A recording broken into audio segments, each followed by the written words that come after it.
Hello, good evening and welcome to Mission. My name is Josephine Frimpong. Now let's take the details of our stories. Some female aspirants want the Electoral Commission to reduce the filing fees for participants, especially women. They argue the high fees will deter many legible and qualified people from participating. This, they believe, does not augur well for democracy. The increase in filing fees for this year has been described by many as astronomical. Most of the concerns centered on the possibility to frustrate smaller parties from taking part in the December polls. Though most parties have already picked up the nomination forms, some women aspirants think the EC should take a relook at the fees. Of course, for women, I've observed that we have a lot of young women in politics now who are actually candidates. So I think that if the EC, and most especially when we have a woman as the leader, she can even take it up upon herself to fight, or bring in some other women who will fight to ensure that they slash the fee by 50%, so that we can, of course, encourage women in politics. In the era where gender advocates are fighting for equal rights, we asked whether there was the need to lower the bar for women. Some of the aspirants, however, think it should be reduced across board. I think it should be lowered for everyone, period. I don't think the Electoral Commission had enough consultation with IPAC, in my own opinion, because there's a budget provision for the expenses to be made by the Electoral Commission, and this is my third filing. There's a provision in the Constitution that when you make a certain percentage, 29% of your filing fee will be given back to you. It's never been practiced. I've never had any refund. I think it should be reduced in general. Yes, indeed, if it's reduced, especially for women, that's a good thing, but it should be reduced in general. We are cutting out a lot of people who might be capable of governing this country. We're cutting them out based on money. They argued it was dangerous to monetize democracy. My personal opinion, if you ask me, is too much. What is the budget of the EC doing? And Parliament has already approved their budget. The Special Budget Committee handles that. So what do they need this money for? And let us not start to run our government based on wealth or on money. Let's make it an even platform for everybody.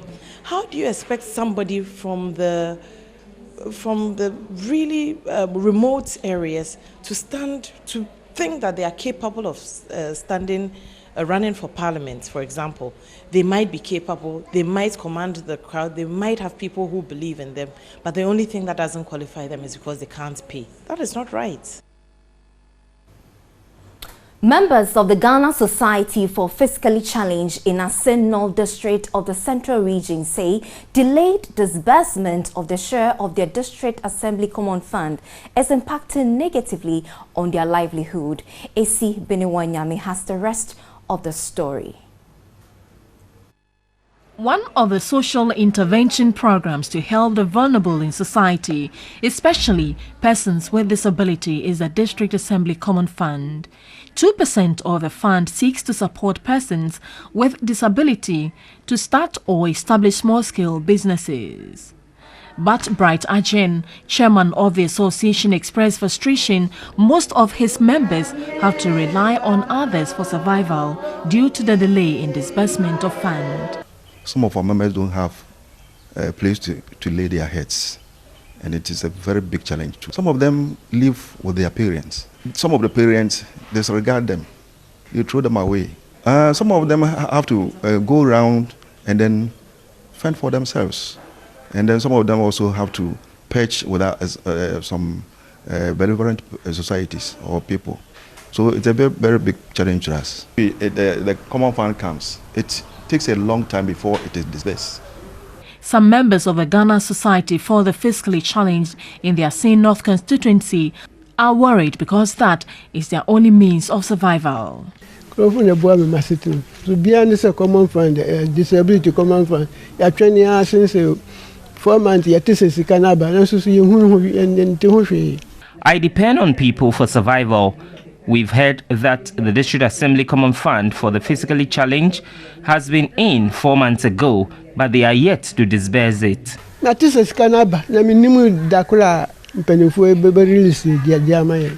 Disabled folks can any atoso. Since Mamia 2 million, Despite the fact that 80% of people with disabilities around the world live in poverty, not much has been done for them. Goal 8 of the SDGs thus entreats all member countries to promote sustained, inclusive and economic growth, full and productive employment, and decent work for all persons with disabilities by 2030. It is the hope of all persons with disability that this is strictly adhered to ensure inclusiveness of PWDs in developmental issues. Remember to like our social media pages and post your comments there on Twitter at News on TV3 and on Facebook. News on TV3 Mission is sponsored by Star Ghana with funding from DFID, Danida and European Union. Many thanks for watching.